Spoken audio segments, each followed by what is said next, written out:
बिस्मिल्लाहिर्रहमानिर्रहीम, अस्सलाम वालेकुम। मैं हूं सलमान खालिद और आप देख रहे हैं गुफ्तगू का एक और नया एपिसोड, जिसमें आज हम आपकी मुलाकात जिस शख्सियत से कराने जा रहे हैं उस शख्सियत का तारुफ मैं सिर्फ चंद अशार से, और वो अशार भी उनके अपने ख़ुद के अशार से कराना चाहता हूँ। समात फरमाइए एक शेर, और जैसे ही मैं ये शेर पढ़ूँगा आप सब समझ जाएंगे मैं किससे मुखातिब हूँ कि खूबसूरत है आंखें तेरी रात को जागना छोड़ दो, खूबसूरत है आंखें तेरी रात को जागना छोड़ दे, खुद ब खुद नींद आ जाएगी मुझे सोचना छोड़ दे। एक ऐसे ही दूसरे उन्वान पर एक शेर उन्होंने कहा कि सब मेरे चाहने वाले हैं मेरा कोई नहीं, सब मेरे चाहने वाले हैं मेरा कोई नहीं, मैं भी इस मुल्क में उर्दू की तरह रहता हूँ। उसके बाद उन्होंने एक और शेर कहा।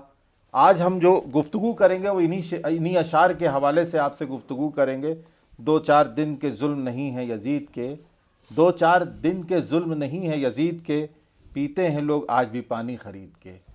ऐसे मुख्तलिफ़ उन्वानात पर अशार कहने वाली शख्सियत, जिनका इस्म ग्रामी सैयद कमरुल हसन और उर्फ़ आम में यानी मुशायरे की और उर्दू अदब की दुनिया में हम सब जानते हैं उनको हसन काज़मी के नाम से, कैसी शख्सियत हमारे बीच में मौजूद हैं।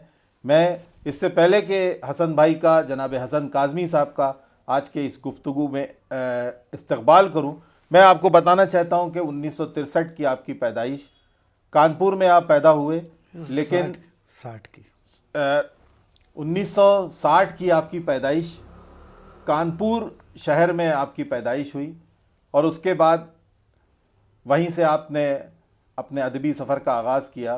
कुछ दिनों के बाद आप लखनऊ तशरीफ़ लाए, और लखनऊ रहते हुए यहाँ पर उनका ये लखनऊ वतन सानी था। आप समझ गए होंगे मैं वतन सानी क्यों कहना चाह रहा हूँ। फिर अपनी फ़ैमिली के साथ यहीं मुस्तकिल सुकूनत अख्तियार कर ली, और आज हम कह सकते हैं कि वो लखनऊ और अहले लखनऊ और लखनऊ के अदब से जितना ज़्यादा उनकी वाबस्तगी है, शहर में मुझे नहीं लगता किसी और शायर की अब वाबस्तगी होगी।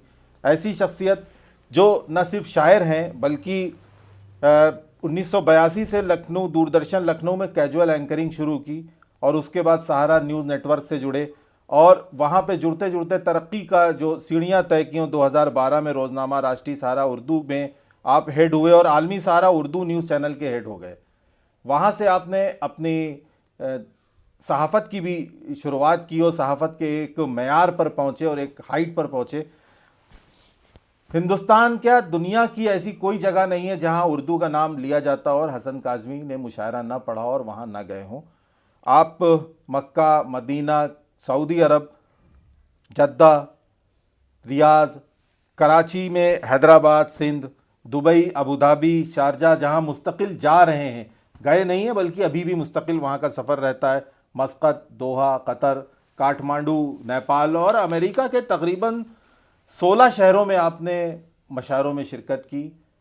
एक ऐसी शख्सियत जिनकी 2 किताबें हमारे बीच में अब तक आ चुकी हैं, तेरी तेरी याद के जुगनू, जो हिंदी में आपके अशार की तख्लीक की, और उसके बाद उर्दू की वो मशहूर किताब और वो मशहूर उन्वान खूबसूरत है तेरी, खूबसूरत है आंखें तेरी, जो उर्दू में आई, ये मंजर आम पर आ चुकी है। हम सब ने उसको देखा है।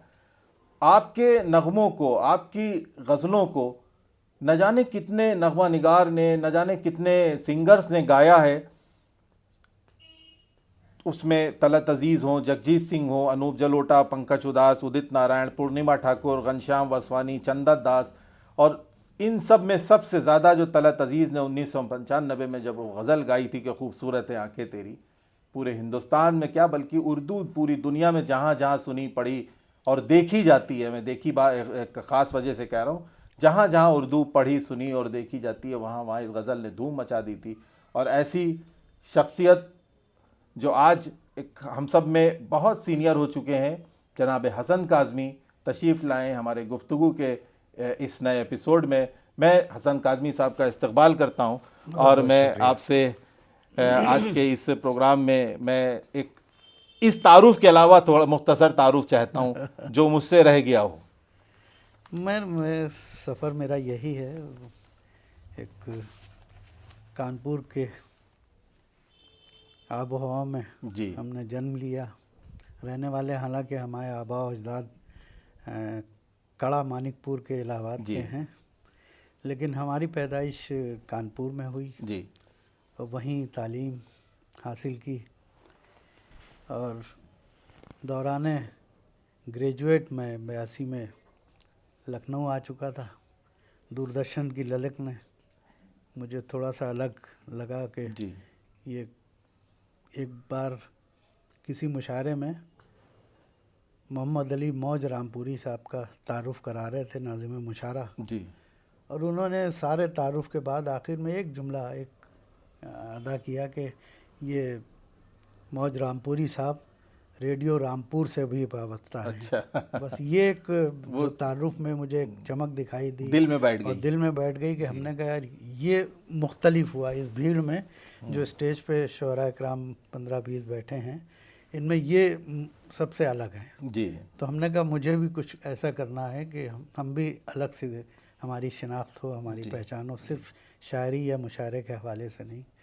तो अल्लाह किसी वक्त सुन लेता है, और वो मरहला दौरान तालीम हासिल हो गया और मैं दूरदर्शन से वाबस्ता हो गया, और उसके बाद ये सफ़र जारी और सारी रहा। और फिर उसके बाद फिर सहारा में सहारा उर्दू 2000 में सहारा चले गए, जी। और उसके बाद फिर ज़िंदगी का सफ़र चलता रहा, मुशायरे भी और हमारी जर्नलिज्म भी एक साथ चलती रही, और आज इस मकाम पे अल्हम्दुलिल्लाह। फिर 2012 में मेरा दिल भर गया और लखनऊ मुझे पुकार रहा था, दिल नहीं लगता था। बीच में आप दिल्ली रहने लगे थे? दिल्ली, हाँ, 2000 से 2015 तक मैं दिल्ली था। तो वो कशिश लखनऊ, अरे तौबा, फिर वही अमीनाबाद। वही अमीनाबाद। तो वो वापस खेजलाई रिज़ाइन करके मैं वापस आ गया, और फिर यहाँ से सारी जहाँ जहाँ उर्दू बोली पढ़ी और समझी जाती है उसका सफ़र यहीं के हवाले से। और लखनऊई तहज़ीब पूरी दुनिया में मशहूर है। जी, ज़ाहिर है। तो वो एक एज़ाज़ मैंने समझा कि इससे बड़ा एज़ाज़ नहीं हो सकता कि हम लखनऊ के हैं, और लखनऊ के हवाले से ही पहचान हमारी सारी। नहीं, आप हसन भाई जैसे कि खुश फिक्र शायर हैं, खुश गो हैं, खुश लिबास हैं, एक अच्छे अल्फाज में बात भी करते हैं।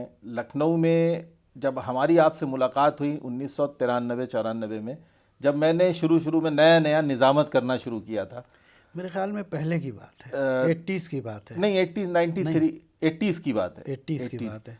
90 में तो मैं यहाँ बस गया था, लेकिन वो लखनऊ में उस वक्त थे जब आते थे, तो वो उस वक्त बसते नहीं थे हम। तो मेरे बड़े बाप, सगे बड़े बाप, जो हज ऑफिसर थे उत्तर प्रदेश के, नवाब साहब, कूचाए मीर अनीस में रहते थे जी। तो मैं कभी रुकता था वहाँ, कभी नहीं रुकता था। बशीर भाई के यहाँ रुक जाता था, ये बशीर फारूकी साहब। हाँ, बशीर फारूकी साहब, या और दूसरे अहबाब थे, तस्नीम फारूकी साहब, हयात वारसी साहब, मोहम्मद अहमद अदीब साहब जी। अदीब साहब मुसलसल बुलाते थे, और आप हमने पेश रहते थे। वहीं पे आपसे पहली मुलाकात हुई थी। उसके बाद ये मैंने जो 2004 की बात की, तो उस वक्त आप हमारी निज़ामत में मुशायरे में तशरीफ़ लाते थे। लेकिन वो जो आप 80s की बात बता रहे हैं, उस वक्त तो हम लोग बहुत छोटे थे और दरी बिछाते थे, और दरी बिछाने वाले इंतजामकार नहीं, दरी बिछा के फिर स्टेज पे चढ़ जाते थे माइक। हाँ, वो पीछे से स्टेज पे चढ़ जाते थे, फिर अदीब साहब निज़ामत तो अदीबी साहब करते थे, लेकिन वो पेश आप ही होते थे उसमें। तो उस वक्त हमने शुरुआत में आपको लखनऊ में जब आप आए, उसके बाद जो हम अपनी गुफ्तगू का आगाज़ चाहते हैं, वो चाहते हैं कि नात से शुरू किया जाए। तो नात में आपने काफ़ी कुछ लखनऊ की जो एक यहाँ का जो एक मंजर आम था, उसको ध्यान में रखते हुए आपने बहुत सी नात शरीफ पढ़ी और कहीं।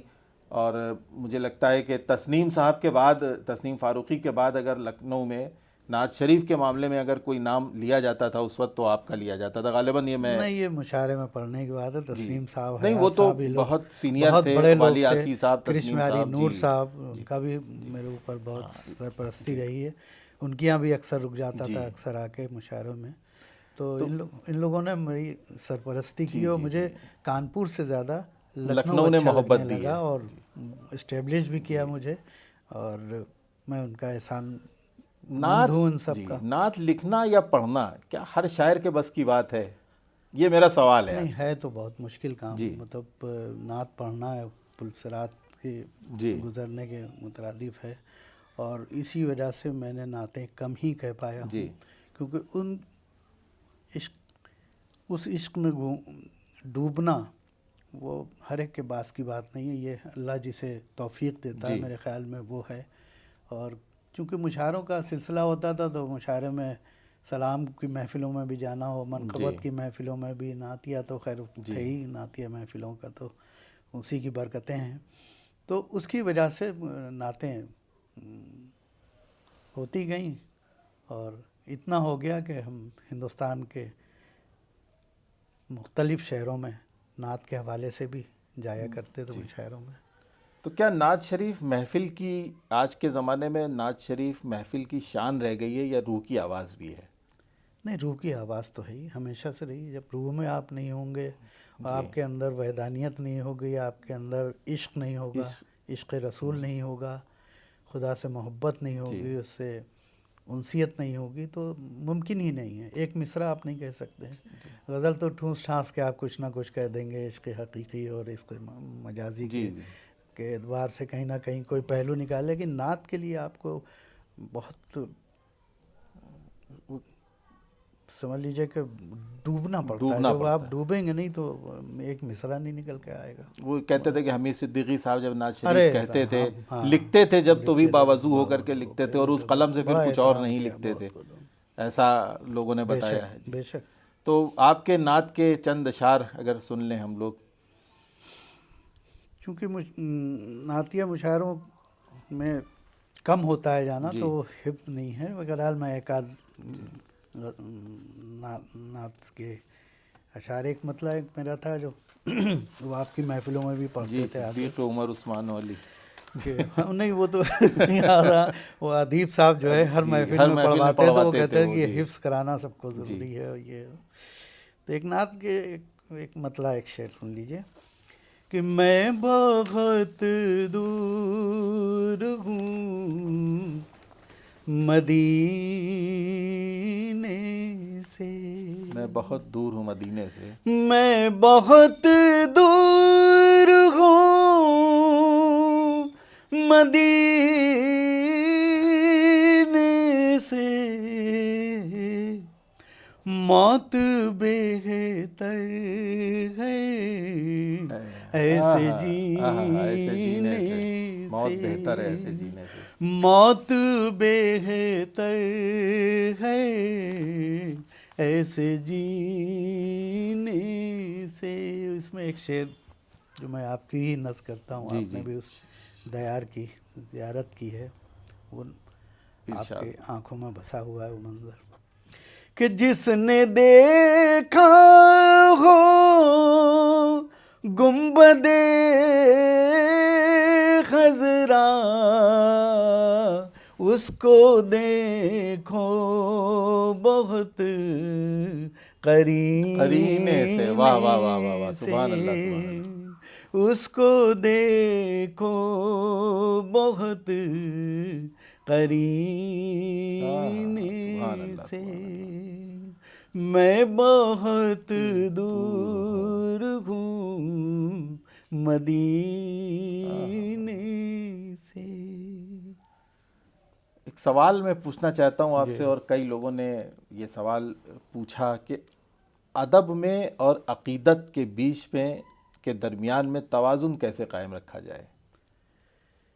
के लिए उसके लिए मुतालिया की ज़रूरत जी होती है मेरे ख़्याल में। हाँ, मुताले की जो तो जो ज़रूरत मैं है। जी, महसूस किया है और जो मैंने उस पर अमल एक किया हद है, कैसे कायम एक की हद, जाए?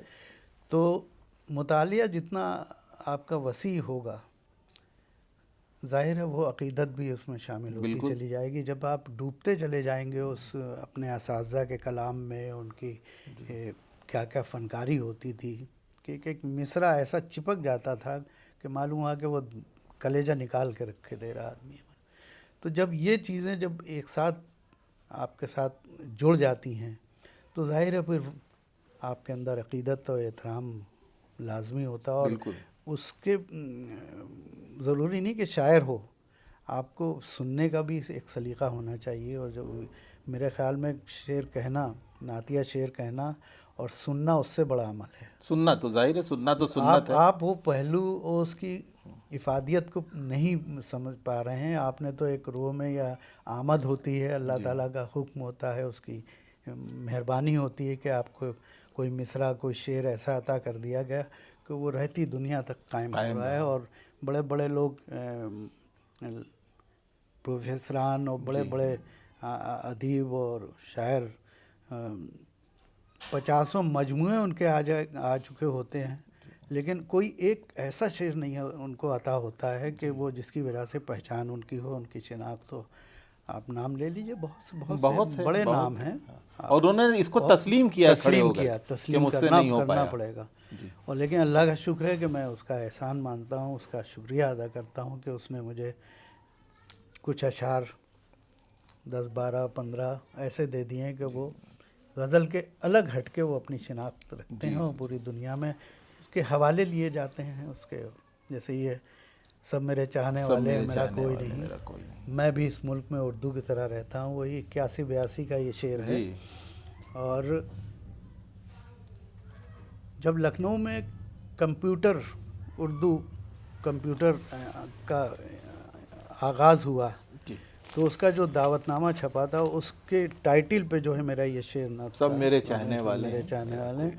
और उसके बाद फिर अब्दुल कवी दसनवी साहब जो बहुत बड़े अदीब और राइटर थे, शायर भी थे, उनकी बहुत सी किताबें हैं, लेकिन 80s में ही उनकी एक किताब आई थी, उसमें उन्होंने इस शेर को कोट किया था। तो मेरे लिए बशीर भाई ने मुझे बताया था, अब्दुल कवी दसनवी साहब ने मुझसे कंफर्म किया, और कंफर्म करने के बाद तब उसको शामिल करने, पता नहीं लग पा रहा ये शेर किसका है, लेकिन शेर मैं उसको शामिल करना चाहता हूँ ज़रा। तो उन्होंने कहा तो हसन काज़मी का शेर है, तो इससे शिनाख्त है उनकी, तो उन्होंने, तो मेरे लिए बड़े फ़ख्र की बात है। सब मेरे चाहने वाले हैं, मेरा कोई नहीं। इसी मौजू पे आना चाहते हैं कि सब मेरे चाहने वाले हैं, मेरा कोई नहीं। उर्दू के हवाले से हमारा ये सवाल है, और ये सवाल आज के हर उस नौजवान का या हर उस शख्स का जो उर्दू से थोड़ी भी मोहब्बत करता है, कि क्या उर्दू सच में ज़वाल का शिकार है या सिर्फ ये एक इमोशनल नैरेटिव बनाया जाता है?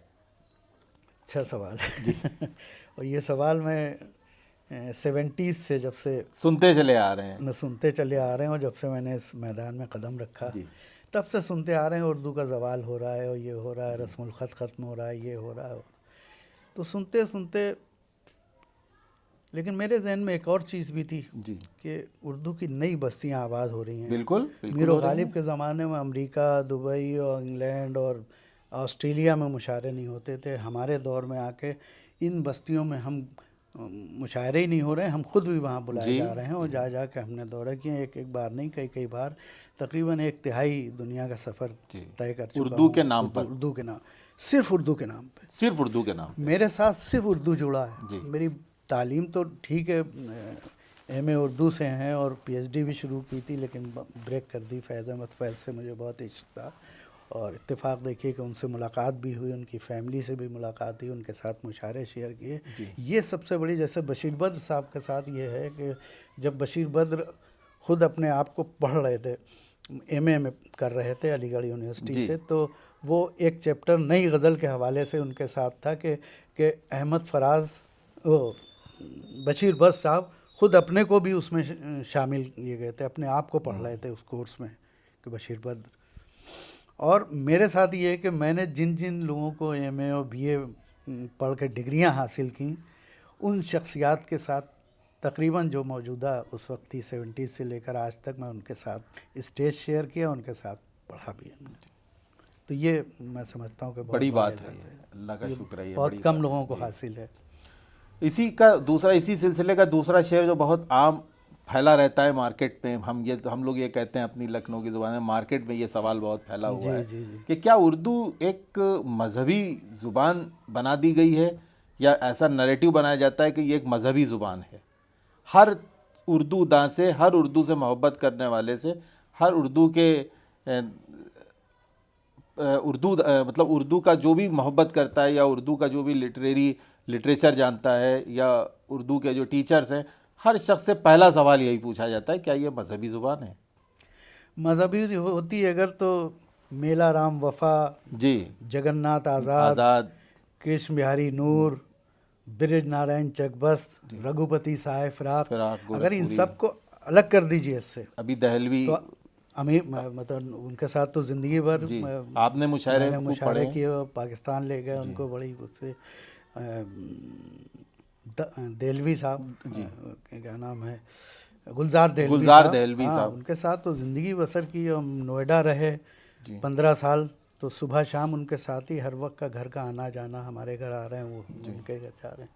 तो अगर इन लोगों को अगर मजहबी ज़बान होती तो ये लोग कोई कहाँ आते, सही इनकी तो बात है। एंट्री ही नहीं थी। जी जी तो जी वो ये जवाब, उसका जवाब ही खुद ही है अपना। और आज भी मैं समझता हूँ कि आप रेख्ता के ज़रिए देखिए कि जी इसमें मैक्सिमम 90% लोग जो है गैर मुस्लिम उसमें हिस्सा ले रहे हैं। नौजवानों में ये जज्बा पैदा हुआ है, उसमें बड़े बड़े शायर भी हों, हमारे साथ के भी जो है राजेश रेड्डी वगैरह, जो हमसे अच्छे शेर कह रहे हैं और हमसे अच्छी हैसियत है उन लोगों की, बड़े नाम हैं उनके। रेख्ता ने एक बात तो की, बहुत इसकी उसको तारीफ करना पड़ेगी कि बेशक। आपके भी वो शेर जो हो सकता है आप भूल गए हो, रेख्ता के रिकॉर्ड में बेशक मौजूद बेशक बेशक, है ना रेख्ता ये में। तो है जी। वो आपके जो बल्कि रेख्ता ने एक ऐसा है कि अपने एजाज़ के तौर पर या तोहफे के तौर पर मेरी लिस्ट में एक ऐसा शेर डाल दिया जो मेरा नहीं है। अरे और वो है असल में हसन काज़मी साहब का, जो लाहौर में हैं, जी और नासिर काज़मी साहब के बेटे, मेरे जी जी दोस्त हैं जी वो। जी। और उनके बड़े भाई बासिर काज़मी साहब जो लंदन में रहते हैं, वो भी बहुत मोहब्बत हमारी उनसे, बहुत मुखलिस हैं हमारे। तो मैंने कई बार उनसे ज़िक्र भी किया, हमने कई बार, मैं रेख्ता को लिख चुका हूँ कि ये पीते हैं रोज़ पानी खरीद के, ये मेरा शेर अच्छा, नहीं, ये आपका शेर ये नहीं हमारा है। शेर नहीं है। और आज रेख्ता चैनल ने का सबसे आपका ऊपर लगा रखा है सबसे वो ऊपर शेर। लगा रखा है। मैं कई बार मरतबा मैं उनसे भी कहा, अरे कहने जाने दीजिए, इससे क्या होता है। गुफ्तगू के हवाले से आज के ये भी एक जी हाँ, क्लियरेंस जी हो हाँ, गई जी और हाँ, ये एक जी हाँ। वजाहत हो गई कि ये शेर आपका नहीं है। तो जैसा लोग कहते हैं कि उर्दू को बहुत नीचे जा रही है, तो उर्दू को बचाने की जिम्मेदारी, जो लोग कहते हैं उर्दू नीचे जा रही है, उर्दू को बचाने की जिम्मेदारी या उर्दू को आगे बढ़ाने की जिम्मेदारी ये किसकी है? शायर की है या सिस्टम की है? देखिए, इसमें सिस्टम सबका हाथ है। जी अगर एक शायर मुशायरा पढ़ रहा है, अब उसको ऑर्गेनाइज़र कौन बुला रहे हैं, किस तरह का अरेंजमेंट है, समझे आप देखिए, अब मैक्सिमम मैं जा रहा हूँ पूरी दुनिया में या पूरे हिंदुस्तान में मुशायरे के हवाले से, तो मैं जाता हूँ, देखता हूँ, अगर चेन्नई वगैरह गया हूँ तो वहाँ कन्नड़ में और उसमें लिखा हुआ मुशायरे का बैनर है, जी उर्दू का उसमें नाम नहीं। कहीं कहीं कहने को लिए जो एक ज़रा सा ऑल इंडिया मुशायरा लिख दिया गया, ये तो ये मेरा एतराज़ भी है, मेरी खफगी भी है उनसे कि उर्दू के नाम पे आप मुशायरा कर रहे हैं, तो कम से कम बैनर पोस्टर जो लगाए हुए हैं आप, कम से कम उस पर तो कहीं नज़र उस आना पे उर्दू चाहिए। आना चाहिए। अंग्रेज़ी भी हो, हिंदी भी हो, हिंदुस्तान की सभी ज़बानें हों उस पर, लेकिन उर्दू जिसकी वजह से मुशायरा आपका पढ़ा जा रहा है, आपके शेर पसंद किया, पूरी दुनिया में उर्दू से ज़्यादा अशार किसी ज़बान में नहीं कहीं कहे गए किसी हैं, मुल्क में बिल्कुल। नहीं है। गाया भी जा रहा है, सुना भी जा रहा है। और फिल्में, ख़ास तौर पे फिल्मों में आप सारे डायलॉग, सारे गाने सब उर्दू ही तो है, बिल्कुल बिल्कुल। या हिंदुस्तानी हम कह सकते हैं, जो हमारी ज़बान है, हम बोल रहे हैं, जो गुफ्तगू कर रहे हैं आम ज़बान में, वही तो उर्दू है। उर्दू तो कोई है ही नहीं, अपने आप अपने कुछ स्पेशल नहीं, जुबान तो नहीं है। उर्दू का कोई लफ्ज़ ही नहीं। हिंदी, फारसी और सब मिला करके, अरबी, अरबी, फारसी, फारसी, उर्दू, अंग्रेजी, इंग्लिश, जी, जो उसे पसंद आया। उर्दू मोहब्बत की ज़बान है। मोहब्बत की तो जुबान है। उर्दू का मतलब कल्चर ऐसा है कि उर्दू को जो लफ्ज़ पसंद आया उसने कबूल कर लिया उसे, और कबूल करने का वह अपना इस्तेमाल कर लिया, तो वो पूरे हिंदुस्तान की ज़बान हो गई। तो वो जो उर्दू ज़बान कहते हैं वो असल में है हिंदुस्तानी ज़बान। ये सिलसिला भी इसीलिए ये ज़बान अमल में आई कि कश्मीर से कन्याकुमारी तक लोग एक ज़बान में, कोई ऐसा मीडियम होना चाहिए, कोई ऐसा वसीला होना चाहिए कि एक दूसरे की बात को समझ सकें, एक दूसरे की बात को जी इजहार कर सकें। उसके लिए ये बनाया गया था, हिंदी और उर्दू।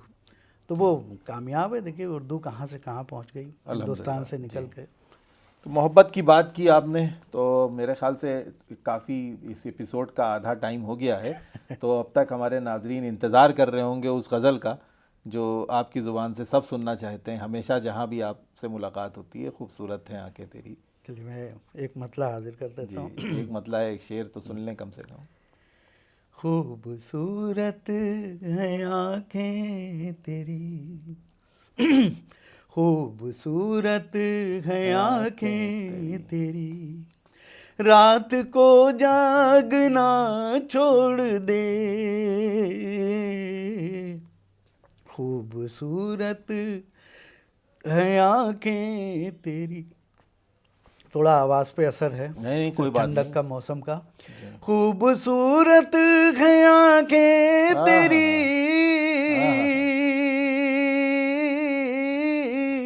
रात को जागना छोड़ दे,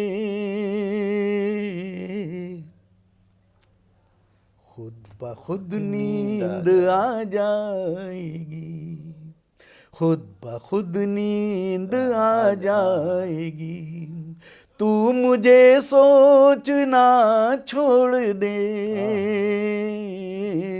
खुद ब खुद नींद आ जाएगी, तू मुझे सोचना छोड़ दे। और तमाम शेर आप हिफ्ज़ हैं सबको याद एक है। नया शेर इस गज़ल में वो मैं हाजिर कर रहा हूँ कि तेरी कोई लफ्ज़ों से खेलना ही शायरी है। जी जी और कोई उसमें ज़रूरी है कि दक़-ए-अनूसी लफ्ज़ उसमें इस्तेमाल किए जाएँ, बहुत सकील लफ्ज़ इस्तेमाल किए जाएँ। आप सीधे सामने की बात कीजिए, बस ये कि वो उसका जो किरदार है, मरकज़ी किरदार, और जो ख़याल है, वो ख़याल बस आपका मज़बूत होना चाहिए कि वो आपका जो ख़याल है वो सबका सामने वाले की समझ में आना चाहिए। कोई ज़रूरी नहीं। तो देखिए शेर, इरशाद, कोई उसमें ऐसी बात नहीं है, सिर्फ लफ्ज़ों का हेर फेर है कि तेरी आँखों में रहता हूँ मैं, मेरी आँखों में रहता है तू, तेरी आँखों में रहता हूँ मैं, मेरी आँखों में रहता है तू, सिर्फ महसूस कर ले मुझे, सिर्फ महसूस कर ले मुझे, आँख से देखना छोड़ दे, सिर्फ महसूस कर ले मुझे, आँख से देखना छोड़ दे,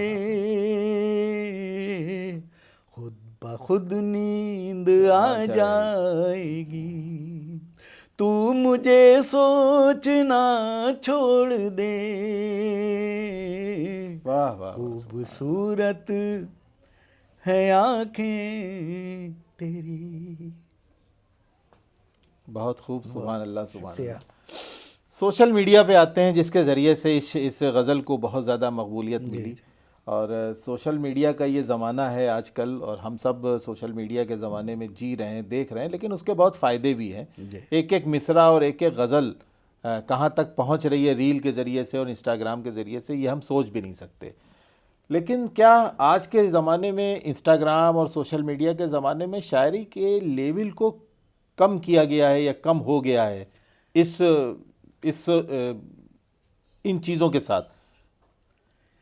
देखिए, वो हमारे आपके बस का भी नहीं था जी, क्योंकि गज़ल की मकबूलियत, उसकी पॉपुलैरिटी ने उसे वो स्टेजेस दिए हैं, वो प्लेटफार्म दिए जहाँ मुमकिन ही था, हम सोच भी नहीं सकते थे कि गज़ल आज इतनी पॉपुलर होगी कि आज बड़े बड़े सिंगर्स गज़ल को गाए बगैर अपने आप को सिंगर नहीं महसूस करेंगे। जाहिर है वो तो। या ये समझ लीजिए कि जो भी सिंगर होता है, चाहे वो फिल्म का हो, चाहे ऐसे ही कोई सिंगर हो, लेकिन उसको मकबूल होने के लिए गज़ल का सहारा लेना, अमीर और गालिब को उसको सामने रखना ही पड़ेगा, उनका सहारा लेना ही पड़ेगा।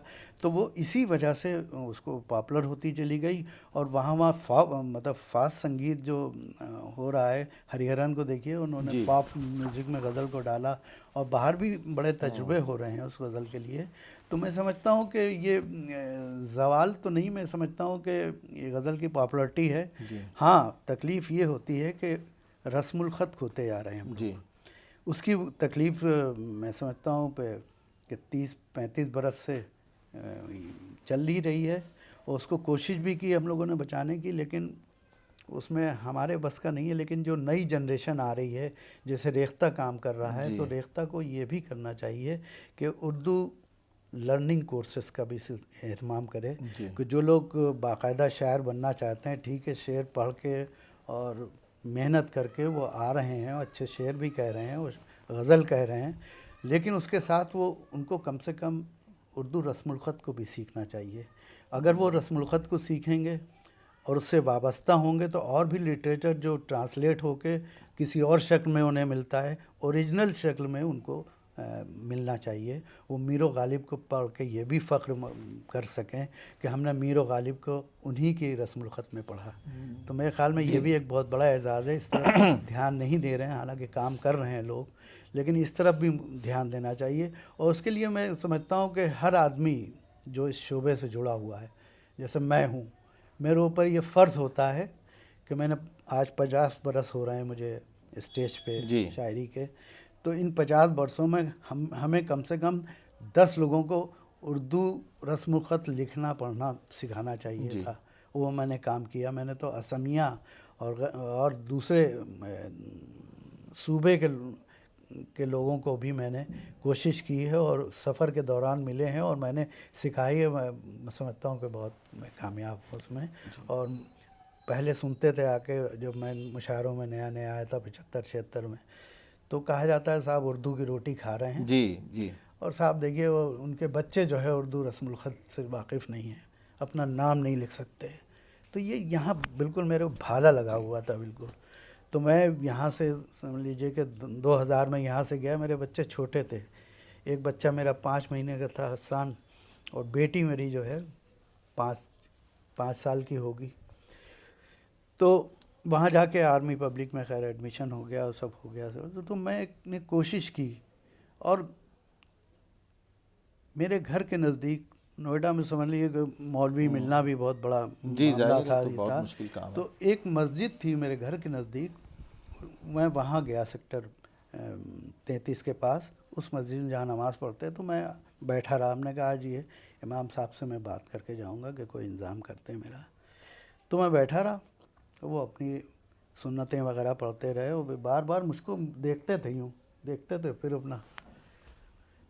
तो मुझे कुछ महसूस हुआ, पहचान रहे क्योंकि होंगे ज़िंदगी आप। भर हमने यही किया है कि ये मुशायरे कहाँ से दाद मिल रही, कौन आदमी दाद दे रहा, उसकी आंखों की चमक बता देती इसका मेरा शेर इस तक पहुँच चुका है।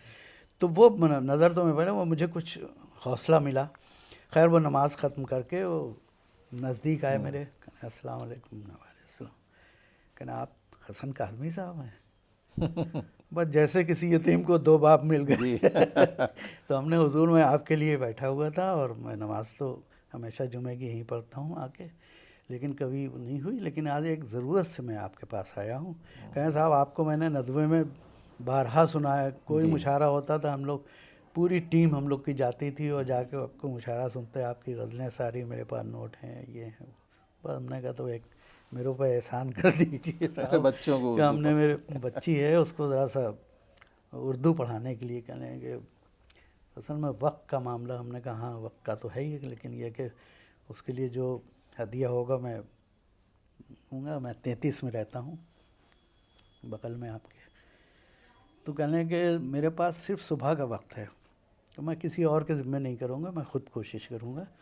तो मेरे पास जो है फजर की नमाज़ के बाद 8 बजे का टाइम रहता है, इस बीच में फ्री हूँ। तो हमने ठीक है आप सुबह ही आ जाइए, और वो 7 बजे 7:15 पे जाती है, उसकी गाड़ी आ जाती है, स्कूल चली जाती है। तो इस बीच में आप आधा घंटा भी दे पाएँ तो यही बहुत है हमारी। जी। तो इस तरह उन्होंने वक्त निकाला, और सवेरे वो आ जाते थे फजर के बाद, और बेटी को हमारी बेगम जो हैं वेल ड्रेस करके बाकायदा उनके साथ बिठा देती थी, दोनों का नाश्ता भी रख देती थी, वो अपना खाते रहते तो पढ़ती रहती थी। जैसे ही उसकी रिक्शे वाले की है उसकी आवाज़ आती थी वैन की, तो फिर चली जाती थी। ये सिलसिला हुआ, और मेरे ख़्याल में दूसरे साल उसका जी। कुरान ख़त्म हुआ। मसला था वहाँ पर कि यार वो फातिहा कुछ हो जाए, कुछ रस्म हो जाए, कुछ इसको बुलाएं, शीरीनी यहाँ बट कोई जाए, शीरीनी जी। बट जाए, कुछ ऐसा कोई बुजुर्ग हमारे पास यहाँ नहीं। ये कलक हो रही थी। इत्तेफाक से मलिक ज़ादा साहब की बहू का फ़ोन आया, कह रहे हसन भाई वो अम्मी आई हुई हैं वो आपको याद कर रही हैं। हम लोगों ने बताया कि पास में हसन भाई ने हम लोग को यहाँ मकान दिलाया और नज़दीक हैं। तो वो गया, अरे हमने कहा जैसे सिलसिला हो गया, अब मैं फ़ौरन दौड़ के गया और जाके हमने, अम्मी उसका कुरान शाम को ख़त्म हो रहा है, जी। तो आप ज़रा सा 10 मिनट के लिए ज़हमत और खाना वहीं खाएंगे। तो आप देखिए कि बरकतें होती हाँ, हैं और जाहिर है। आदमी नियत की बरकत होती है सिलसिला। और इस तरह हमने किया। और मैं सवेरे जब आता था न्यूज़ पढ़ के, मैं रात की न्यूज़ पढ़ता था और सवेरे की न्यूज़ पढ़ता था। जी। उसके लिए मुझे 3 बजे रात में जाना जी। पड़ता था, ऑफिस गाड़ी आ जाती थी, चले जाते थे, और सुबह 9 बजे की न्यूज़ पढ़ के फिर मैं घर आ जाता था। तो वह आता था तो मैं अखबार लेता आता था, जी। अपना सहारा वहीं छपता ही था, एक कापी अपना उठाई और ले आए। और मैं बेटी को देता था, हमने बेटा था हेडलाइंस फ्रंट पेज की ज़रा पढ़ पढ़ के सुनाओ। तो इस तरह मैंने उसको प्रैक्टिस जी। कराई ताकि वो हो। और माशाल्लाह उसने फिर अलीगढ़ यूनिवर्सिटी से भी हुई है। तो मैं समझता हूँ कि ये मुझे मायूस नहीं होना चाहिए, कोशिश करते रहना चाहिए, और लोगों से भी अपील करें कि रस्म ख़त की तरफ ध्यान दें। जी। अगर अपने सिर्फ इतना ही आप कर लें एहसान कि अपने बच्चों को उर्दू अपना पढ़ा नाम दें, लिखना, सिखा दें, जी। मतलब वो कहीं अपना नाम लिखना हो तो लिख लें, या कहीं पर कोई बोर्ड हो या कोई टाइटल लिखा हुआ तो कम से कम अटक टक के ही सही वो पढ़ तो लें, शर्मिंदगी तो ना हो। हम बस भी साइंस के तालिब इल्म बस, रहे हैं, उर्दू नहीं बिल्कुल, पढ़ाई गई स्कूल में, हाँ। लेकिन हमारे दादा मरहूम अल्लाह उनकी मग़फ़िरत करे, जी। वो हमको वही कौमी आवाज़ कौमी आता था आवाज़, और वो कौमी पहली आवाज़, हेडिंग से लेके बस आखिरी बस पेज बस, तक वो वही सुनते वही थे, कहते थे हमें पूरा सुनाओ। वही तरीका है और वहीं से वही उर्दू तरीका है। पढ़ना और बोलना सीखे या लिखना सीखे। जी जी जी। आज अभी आपने जो गज़ल पेश की वो क्लासिकल गज़ल थी, जो सचमुच जो गज़ल जिसको कहते हैं वो थी। और आज के ज़माने में मुशायरों में एक ट्रेंडिंग गज़ल चल रही है, ट्रेंडिंग। तो हम अब अपने लोगों को, जो नौजवान हैं, जो मुशायरे से ताल्लुक़ रखते हैं, जो शौक़ रखते हैं, उनको कैसे ये समझाएं कि ये क्लासिकल गज़ल है और ये ट्रेंडिंग गज़ल है उनको, क्योंकि आज के ज़माने के जो नौजवान हैं वो उसी ट्रेंडिंग कलाम को गज़ल समझते हैं। समझ रहे होंगे आप हम क्या जी कहना जी चाह जी। रहे हैं। जी। तो इसके लिए भी मैंने अर्ज़ किया पहले कि जी। मुतालिया, मुताले की बहुत ज़रूरत अगर है। मुतालिया की तरफ नहीं ज़ोर देंगे जी। नए शोरा इकराम या नए लिखने वाले, तो मेरे ख़्याल में ये फिर उनको समझ ही नहीं पाएंगे कि गज़ल क्या होती है। पहले तो गज़ल को समझिए, गज़ल क्या जी। है। और जो हमारा जो सिलसिला चला आ रहा है, जो रवायत चली आ रही है, जी।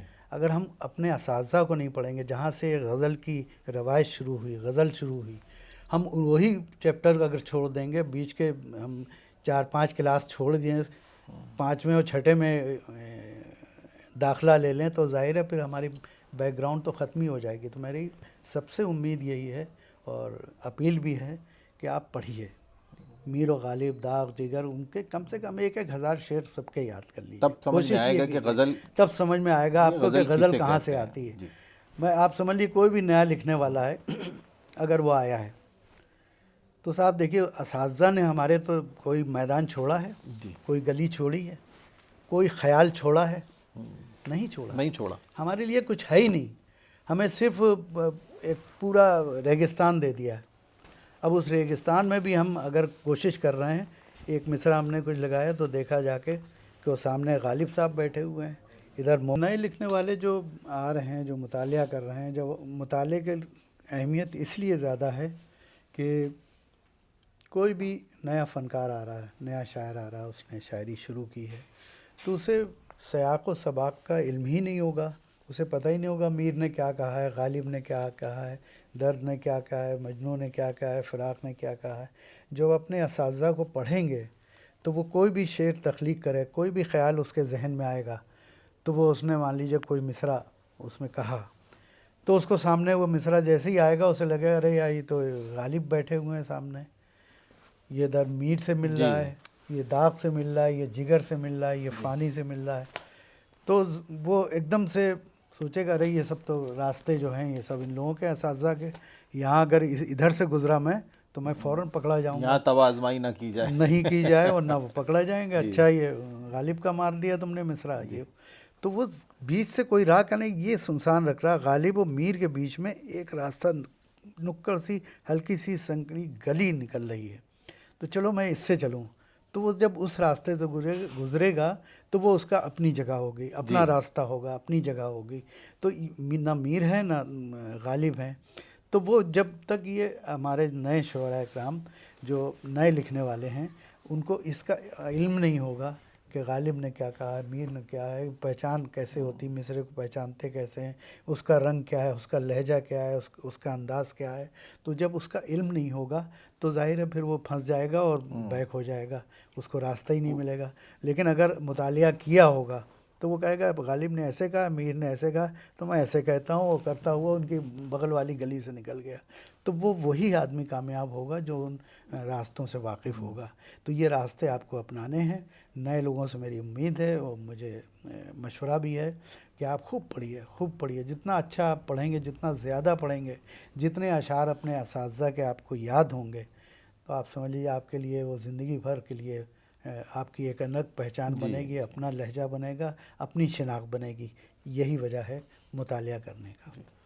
मुशायरों में आप भी मुशायरों में खूब आपने स्टेज पे देखा है, और हम लोग भी स्टेज पे रहते थे, कभी निज़ामत की, कभी इंतज़ाम करने वालों में थे, कभी वॉलंटियर की हैसियत से रहे। तो बड़ी अच्छी जुमलेबाजी स्टेज पर होती जी है, जी जी होती थी। होती थी। और पहले तो सामीन की तरफ से भी बड़ी अच्छी जुमलेबाजी उसमें होती बड़े थी। हूटर आज भी जी। उस ज़माने के मशहूर थे। जी। लोग जिस मुशायरे में वो बैठ जाते थे, जी। शायर लोग जो है घबराए रहते थे, घबराए पता रहते नहीं थे कि ये अभी जुमला कसेगा। तो अक्सर जुमले सुनने को मिले, जैसे स्टेज की नीचे से सामीन की तरफ से एक जुमला आया, चचा अस्सलाम वालेकुम, हाँ तो बरजस्ता जवाब आया, वालेकुम सलाम भतीजे, अम्मी से कह देना नाश्ता बना के रखें, सुबह मैं आऊँगा। तो इस तरह का कोई वाक़या आपके साथ पेश आया हो, अभी सामीन की अभी तरफ अभी से कोई अभी अभी जुमलेबाजी इतनी अभी शायद खूबसूरत? आया जी। था कहीं से, हैदराबाद से, कहाँ जी। से। जी। जी। और हैदराबाद में भी वो उस ज़माने के जी। 40-45 बरस पहले के एक थे हमारे दोस्त, तो हैदर। जी। तो वो शायर भी बाद में मालूम हुआ कि हो गए। वो हूटर के लिए मशहूर था कानपुर में। कानपुर में बड़े बड़े शायर जाते थे और जाने के हूट हो बाद वो जाते हो थे। जाते थे। वो जुमला आता था, वो कहीं से भी आए, चाहे इधर जी। से आए, चाहे उधर से, चाहे पीछे से, वो लोग समझ जाते थे। कहना बेटा तुम भी आए हो। तो सलाम का यही अभी किसी ने सलाम किया था, जी। कहाँ था मुझे याद नहीं पड़ रहा है, कलकत्ता में क्या हुआ, अस्सलाम वालेकुम। जी। तो हमने देखो ये मुशायरा है, ये हमारी तहजीब है जी। कि जिसने अपने कभी माँ बाप को सलाम न किया सुबह हो सलाम शायर नहीं को। करता, वो जी। आज ये मुशायरे में आके ये तहजीब हमारी है जी। कि वो सलाम कर रहा है। जी। तो ये इस तरह के जुमले होते हैं और थोड़ा सा माहौल जी। हल्का करने के लिए, और होना भी चाहिए, बदला संजी हमेशा से रही है। जी मुशायरों में बात करें अगर, तो हाँ आजकल के जो मुशायरे हो रहे हैं, अक्सर उसमें देखते हैं कि कहीं मुशायरा हो रहा है तो कुछ मखसूस लोग मिलेंगे, फिर दूसरा मुशायरा हो रहा है उसमें मखसूस शुरा इकराम मिलेंगे। क्या कहीं कोई लॉबिंग हो रही है मुशायरों में आजकल के ज़माने में? पहले ऐसा नहीं था, जी। और यही अब कोफ्त होती है जी। कि आजकल लॉबिंग क्या है, बस लॉबिंग क्या, उनकी अपनी कमज़ोरियां हैं जी। कि वो अपने को इस काबिल नहीं समझते। हमने कभी कोई ग्रुप ज़िंदगी में आज तक, जी। कोई भी पुराना आदमी हो उससे पूछ लिए, मेरा कोई ग्रुप रहा हो जी। या जी। कुछ रहा जी। हो, या मैं किसी के बंद के चले हों कुछ हों।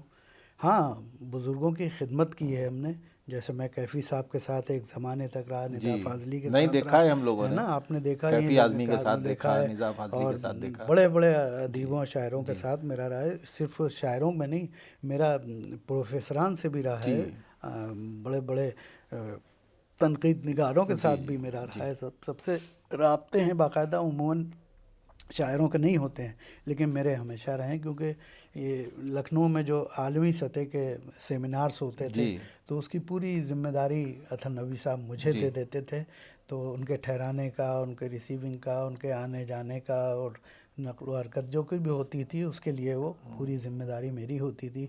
इतना बड़ा आलमी फेस्टिवल फैज़ अहमद फैज़ सेमिनार हुआ, जी। जिसमें फैज़ अहमद फैज़ की वाइफ एलिस फैज़ और उनकी बेटी सलीमा हाशमी आई थी, जी। और मेरे लिए खुशी की उन्होंने कोई वो बात। लिखा भी था, सलीमा हाशमी ने कुछ जी जी आपके लिए, जी जी मैंने जी पढ़ा जी। था वो। एक लाइव हो रहा था, कुछ वहाँ दुबई से वो कुछ कर रहे थे लाइव में, उनकी सलीमा हाशमी जो है वो कराची से लाइव थी या लंदन से, तो वो लाइव चल रहा था।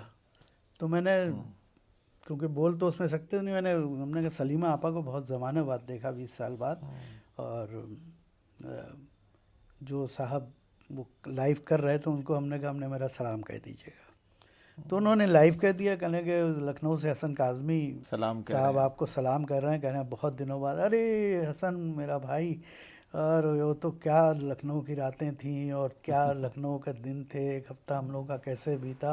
इतना बड़ा सेमिनार, इतना बड़ा मुशायरा मैंने ज़िंदगी में आज तक दुनिया में नहीं देखा जो फैज़ अब्बा के नाम से था, और हम लोग सब शरीक हुए। और हसन ने जो खिदमत की है, हम अम्मा की हो, हमारी हो, सब वो। और एयरपोर्ट आके एकदम बिलक बिलक के जो हम लोग रोए हैं बिछड़ते वक्त, ये वो सब पूरा जिक्र किया। जी। तो ये मेरे लिए फ़ख्र की बात फ़ख्र है की कि बात। इतनी बड़ी बड़ी हस्तियाँ मुझे मेरे अपने जहन में रखे हुए हैं कि नाम लिया गया और पहचान लिया, ये बहुत बड़ी हाँ, है। वो मेरे एक दोस्त ने भी कहा था कानपुर में उस ज़माने में 90s 80s 90s में, क्योंकि ये सेमिनार हुआ था 86 में, जी फैज़ सेमिनार, जिसमें दुनिया भर के जो है अदीब व शायर, कौन ऐसा नहीं था जो ना आया हो जी। पूरी दुनिया से। तो उनमें मतलब उनमें कुछ से खतूत हुए, जैसे जमीलुद्दीन आली साहब, अहमद फराज साहब और तमाम ऐसे, किश्वर नाहिद आपा, फहमीदा रियाज, इन लोगों के खतूत के जवाब आते थे मेरे पास। तो वो जिगर एकेडमी कानपुर में थी, मैं जी। जिगर स्कूल से वाबस्ता था, तो वहाँ देखते थे। अब वो मैं शाम को जाता था कि दिन में लोग डाकिया आया तो लोग जो बैठे हुए हैं वो देखते थे, कहने हसन काज़मी, जमीलुद्दीन आली, अहमद फराज और कतील शिफाई, इन लोग। कहने इतने लोग तुम्हें जानते हैं, यही बहुत बड़ी बात है। तो ये तो मैं उस दिन से वाकई में फ़ख्र की बात है। जाहिर है बुजुर्गों ने वो कहा है बेशक ना, बेशक, बुजुर्गों खुद की से चलकर जी, नहीं ये तर्ज तर्ज सुखन सुखन आया आया, है, पाँव पाँव दाबे दाबे हैं हैं बुजुर्गों के तो फन आया है। तो ये है जी। तो खिदमत आज से के मुशायरे में टैलेंट या कनेक्शन कैसे कामयाब? कनेक्शन है। कनेक्शन। नहीं, टैलेंट ख़त्म हो गया बिल्कुल। जी। तो क्या अब आज का मुशायरा सच में अदब का मरकज़ है या नहीं है? नहीं है, नहीं नहीं। है, बिल्कुल नहीं है। क्योंकि मुशायरे को कैप्चर कर लिया ऐसे लोगों ने कि जिनकी कोई हैसियत ही नहीं, जिनकी कोई शिनाख्त ही नहीं, जिनकी कोई पहचान ही नहीं, बस वो आके उन्होंने कर लिया। भैया सुबह शाम यही दौड़ा करते हैं, कौन कन्वीनर है, कौन मुशायरा है, जी उसको जी जी अहमियत जी देना। जी। और अब किस तरह के शायर किस तरह के मालूम हो तो जाएगा, आप खुद तो सब खुद ही देखते पता ही हैं। लगता जी है। जी जी सबको जी पता है कि कौन शायर जी के ये मिसरा आएगा तो लग जाएगा लग कि ये जाएगा कि मिसरा इसकी ज़बानी आ रहा है, ये किसी की ज़बानी पीछे आ से रहा है। बैठे तो उस्ताद की ज़ुबानियाँ। पीछे से नहीं बैठे, वो तो बाकायदा जी अब तो कारोबार हो गया जी है, जी जी और माल खर्च करते हैं लोग जी बैठे हुए, सबको पता है। अब यहाँ कहना ठीक नहीं है। तो मुझे तकलीफ़ है इन लोगों से, और मैं समझता हूँ कि ये ज़्यादा दिन नहीं रहेंगे, और ये आपस में खुलेंगे, फिर झगड़ेंगे आपस में, एक दूसरे की पोल भी खोलेंगे, उसके बाद ये सब बिखरा होगा। हम लोग जहाँ थे, जहाँ चले थे, वहीं जहाँ से चले, थे बैठे वहीं हुए खड़े हैं आराम आज से भी, बैठे हैं। अल्हम्दुलिल्लाह। हाँ, हमसे वाली भाई का शेर, हमसे राह लिए बैठे हैं एक चिंगारी, हम जिसका सरे जी राह चाहे, लिए बैठे हैं हाँ, एक जिसका चिंगारी, जी जिसका चाहे जी चाहे चरागों को जला ले चरागों को जाए। जला ले अब जाए। जो 50 साल से जिनसे ताल्लुक़ है, रिश्ता है, ताल्लुक़ है, अभी बंगाल उर्दू एकेडमी के ज़रिए बड़ा मुशायरा हुआ आलमी सतह का, जी और अल्हम्दुलिल्लाह उसके सेक्रेटरी हैं दबीर साहब, उनका शुक्रिया अदा करूँगा, हालांकि लायक नहीं था। उन्होंने उस मुशायरे की पूरी सदारत ही मुझसे अरे करवाई माशाल्लाह। तो मैं समझता हूँ कि ये मज़ेदारियाँ हैं, और ये मुशायरों में भाग दौड़ या झोला लेके मैं कभी नहीं चला। मैंने राहत भाई को भी कहा था, हमने ये रोज़ रोज़ मुशायरे पढ़ते हैं, आप झोला टांगे हुए घूम रहे हैं, इधर भाग रहे हैं, इधर मुशायरा पढ़ा, फिर दूसरी पढ़ा। हमने कम कीजिए, सेहत पे ध्यान दीजिए। कहने यार वो रिश्ते ऐसे हैं, मेरा ताल्लुक़ ऐसा। राहत भाई से मेरा बहुत गहरा ताल्लुक़ था, बिल्कुल हम लोगों के बीच कोई बात छुपी नहीं हुई थी बहुत।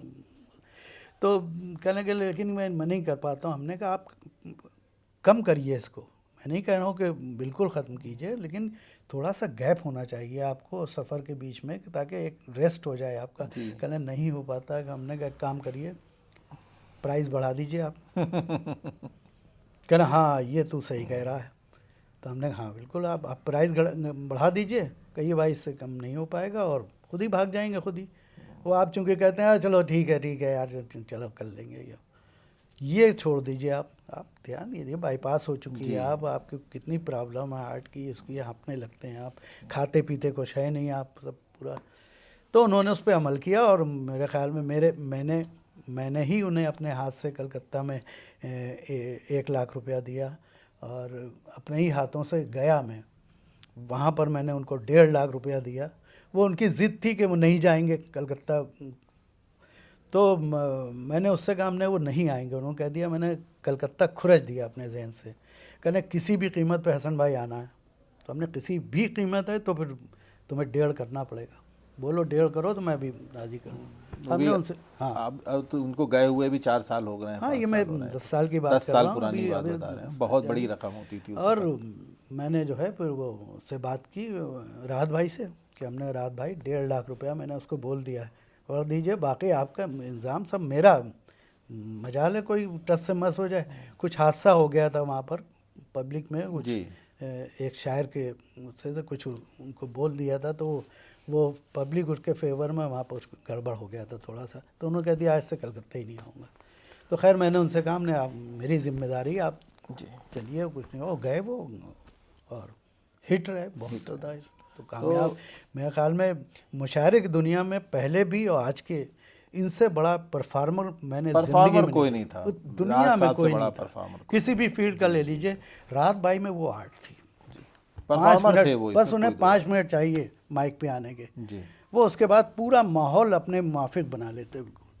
आपका ताल्लुक मीडिया से भी रहा है, आप मीडिया में रहे और न्यूज़ एंकर मीडिया भी ही रहे, रहे, नौकरी मीडिया में मेरी रहे, सिर्फ नौकरी उसी में रही, हाँ। न्यूज़ एंकर भी रहे। आज के ज़माने में मीडिया ने ज़ुबान को सिंपल बना दिया या चीप कर दिया? आज के ज़माने की बात कर रहे हैं आप अपने से, और आज के ज़माने में अगर एक बात बताइए आप, जी मैं 87 में जो है सियासत जदीद हमारे यहाँ अखबार जी निकलता जी था, सियासत मौलाना निकलता इसहाक था। अलमी साहब का, तो उनके बेटे ने मुझे यहाँ कहने कि तुम लखनऊ पड़े रहते हो, कुछ खबरें वहाँ से भेजा करो, हमारे करस्पॉन्डेंट बन जाओ। तो हमने अच्छा बन जाते हैं, तो उन्होंने मुझे एक लेटर दे दिया है कि ये हमारे करस्पॉन्डेंट हैं लखनऊ के और ब्यूरो चीफ, और उस पर मैं खबरें अपने कलेक्ट कर भेजता था। तो वहाँ से मेरी तरबियत शुरू हुई। जी। हमने ना कोई ट्रेनिंग ली, ना कोई हमने क्लास ज्वाइन किया, ना कुछ किया, तो लेकिन उस वक्त से लिखते पढ़ते, उस ज़माने में बेंगलोर से एक पर्चा निकलता था, नशेमन आता था, सुना याद है होगा उसके आपको। बारे में। जी। तो नशेमन निकलता तो उसका 1 हफ्ते लोग इंतज़ार करते थे कि नशेमन कब आए, बेंगलोर से आता था, समझे आप। तो इस तरह की उस वक्त सहाफ़त थी, बड़े बड़े जय्यद लोग, बड़े बड़े आलिम, मौलाना इसहाक इल्मी जैसे जी, लोग मौलाना इसहाक इल्मी साहब होते का थे, अखबार खान था। गुफरान सैदी साहब जैसे मुदीर होते थे, और राहत अली ख़ां वहाँ हैदराबाद से बड़े बड़े, और मौलाना मलियावादी वहाँ कलकत्ता वगैरह, बड़े बड़े नाम हैं उर्दू से। वही सिद्दीकी साहब नई दुनिया, जी, नई दुनिया, मतलब वही तारीख रकम की इन लोगों ने। तो वो निकलते, तो वो पढ़ पढ़ के वो तरबियत हासिल करके हम लोग फिर ट्रेनिंग वेनिंग की हम लोग को ज़रूरत, तो उससे हम लोग आए थे।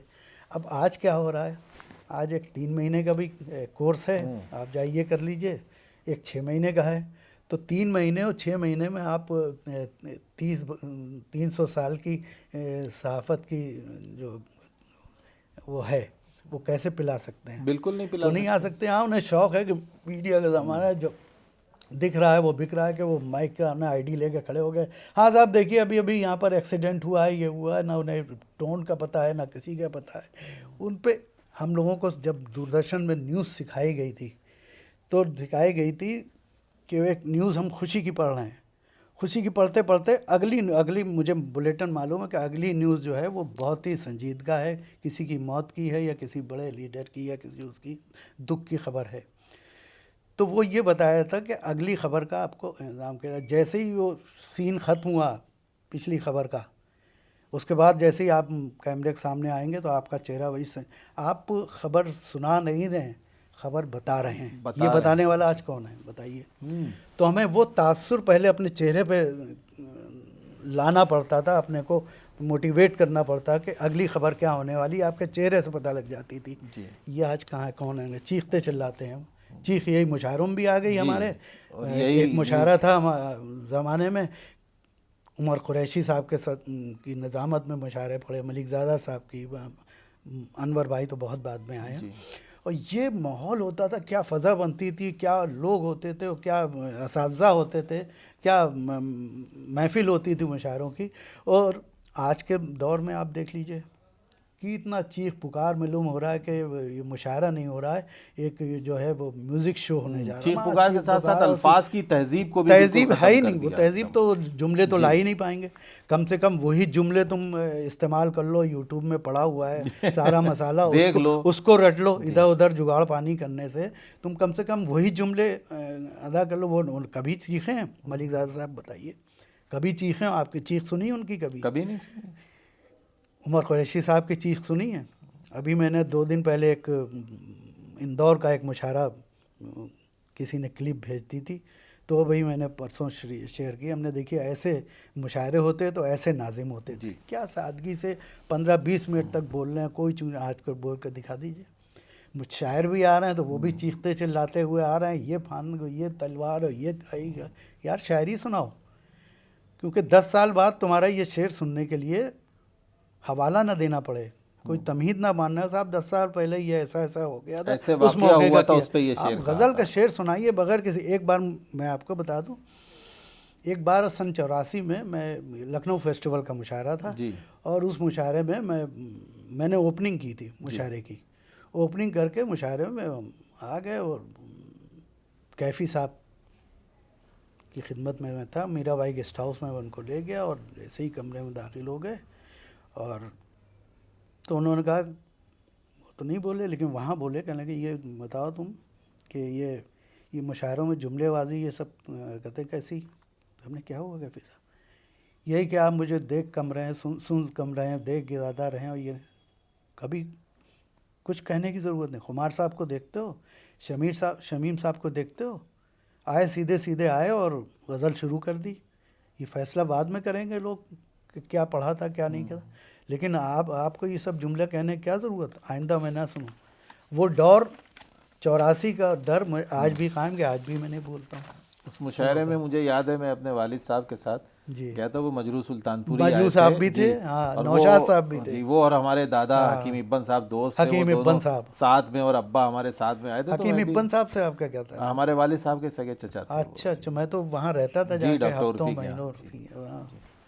मजरू साहब और सब। अब चलते चलते आखिर में एक का शेर और सुन लें आपसे, कोई चलिए, अच्छी मैं सी क्या गजल। वो, मैं तो गुफ्तगू को ज़्यादा अहमियत शेर तो आप सुनते ही रहते हैं। एक नई गज़ल है जो नई गजल एक परसों नरसों जो है वो अलीगढ़ नुमाइश में रिलीज़ करूँगा, उसका एक मतला सुन लीजिए जी।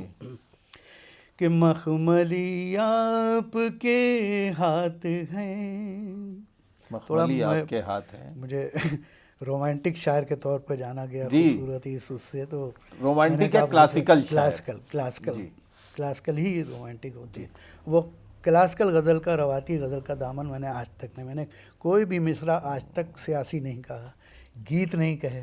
गीत कहें फिल्म के लिए, गाने बजाने वालों के लिए, लेकिन कभी हमने जो है शायरों के स्टेज से गीत नहीं सुना। कि मखमली आपके हाथ हैं और गुलाबी सी रंगत भी है,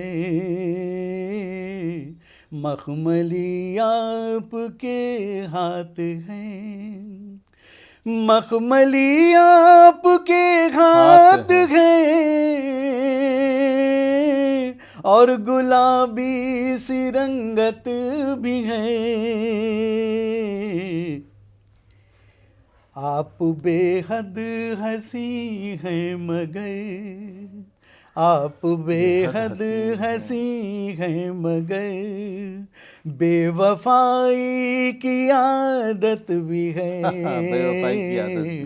आप बेहद हंसी हैं मगर बेवफाई की आदत भी है। एक शेर और सुन लीजिए। जी बिल्कुल। डूबे रहते हैं वो नाज में, उनके हर एक अंदाज में, डूबे रहते हैं वो नाज में, उनके हर एक अंदाज में, थोड़ी थोड़ी मुरव्वत भी है, हाँ, थोड़ी थोड़ी थोड़ी मुरव्वत भी। अदावत भी है, सुभान अल्लाह, बहुत खूब। थोड़ी थोड़ी मुरव्वत भी है, थोड़ी थोड़ी है। थोड़ी थोड़ी अदावत भी है, आप बेहद हंसी हैं मगर बेवफाई की आदत भी है। बहुत खूब, बहुत खूब। अब रैपिड एक दो लफ्ज़ों में अगर हम आपसे सवाल पूछना चाहें, 2-3 सवाल पूछेंगे फिक्र जी, के जी। हिसाब से, फिक्र के हिसाब से फैज़ या इकबाल? मेरा एक शेर है, जी, अच्छा याद दिलाया आपने। मैं जवाब कुछ और देने जाए लेकिन मेरे पास शेर वो मौजूद उस है। शेर में जवाब दे हाँ, दीजिए। कि गालिब से फिक्र लीजिए, गालिब से फिक्र लीजिए, इकबाल से ख्याल। इकबाल से ख्याल। मतलब उसका है कि दिल में तेरे ख्याल की ताबिंदगी रहे। जी, मैंने लखनऊ को भी साथ साथ जी, रखा अपनी गज़ल में, अपने अशार में, कि दिल में तेरे ख्याल की ताबिंदगी रहे, सांसों की रह गुज़र में यही रोशनी यही रहे, रोशनी रहे, सांसों की रह गुज़र में यही यही रोशनी रहे। रोशनी रहे। उसमें है कि गालिब से फ़िक्र लीजिए, जी, इकबाल से इकबाल से ख्याल। ख्याल। गालिब से फ़िक्र फिक्र लीजिए, लीजिए, इकबाल से। इकबाल से ख्याल, लहजे में आबोताब मगर लखनवी रहे। मगर लखनवी रहे। बहुत खूब, तो आपका जवाब बिल्कुल मिल गया। अदब या पॉपुलैरिटी, किस पे जाना चाहेंगे? अदब। वायरल पॉपुलैरिटी या? देखिए, आप अगर मुकम्मल होंगे जी, तो पॉपुलैरिटी हमें अपने आप आएगी। हम पॉपुलैरिटी की तरफ कभी नहीं भागे भागे समझे आप। एक ज़माना था 75, 76, 77, 78 ये का कि नशिस्तें होती थी, हमें जी, यहाँ तरह ही नशिस्तें हर हफ्ते होती थी कानपुर में, किसी ना किसी उससे इस बहाने 4-5 गज़लें हर महीने जी, हो जाती थी। तो उसमें जो खबर आती थी, इतनी सी खबर आती थी, फला जगह शेरी जी, नशिस्त हुई, उसमें इन इन लोगों ने शिरकत फरमाई, उसमें ये शुरा इकराम थे, और लास्ट में एक नाम आता फलाने फलाने फलाने और ये और हसन काज़मी वगैरह। जी, तो उतनी सी कटिंग काट के हम रख लेते थे। आज पूरे पूरे इंटरव्यू होते हैं और पूरे पूरे मुशायरे में जो है वो फ्रंट पे तस्वीरें छपती हैं और अशार छपते हैं, लेकिन उर्दू का सबसे बड़ा दुश्मन कौन है? हम ही हैं। एक शेर आपका जो सिस्टम को चैलेंज करता हो। सिस्टम का हालांकि आप ऐसे शेर कहते नहीं, नहीं। मैंने कभी चैलेंज कभी किसी को नहीं किया। मैं अपनी एक रवायती जो अंदाज है मेरा, मैं तनकीद पे मुनहसिर नहीं हूँ कभी। अगर हसन भाई, अगर उर्दू अदब को बचाने के लिए एक कदम लेना हो तो वो आप क्या लेंगे? ये आखिरी सवाल है मेरा। ये मैं नहीं लूँगा, मैं तो कर चुका हूँ, अमल कर चुका हूँ उस पर, लेकिन मैं आप लोगों को जो नाजरीन है हमारे आपके उसमें, मैं सबसे हाथ जोड़ के दसबत्ता गुजारिश करता हूँ कि कम से कम सिर्फ कोई आपके ऊपर जिम्मेदारी, सिर्फ अपने बच्चों को अपना नाम लिखना उर्दू में, लिखना और पढ़ना सिखा ली, और कुछ ना, कोर्स मत पढ़ाइए उसे कोई सब्जेक्ट के रूप में न मत पढ़ाइए। सिर्फ इतना कर दीजिए कि कहीं कोई अखबार आए या कभी कोई किताब आए या कभी कोई टाइटल आ जाए तो कम से कम आपके बच्चे वो पढ़ सकें। बस इतना ही कर लिया तो हमारी रस्मुल ख़त बची रहेगी। नाजरीन, ये थे हिंदुस्तान के मशहूर मारूफ शायर, या यूं कहें बैनुल अक़वामी शायर जनाब हसन काज़मी, जिनको आप समाअत फरमा रहे थे, और उनसे आज हम लोगों ने गुफ्तगू की। शेर के अलावा, शेर तो अक्सर सुनते रहते हैं, लेकिन उनके दिल की बात सुनने को मिली। आगे के एपिसोड में इसी तरह से किसी और शायर, किसी और आलिम दीन के साथ एक बार फिर आपसे रूबरू होंगे। इंतज़ार कीजिए अगले एपिसोड का। बहुत बहुत शुक्रिया। आदाब।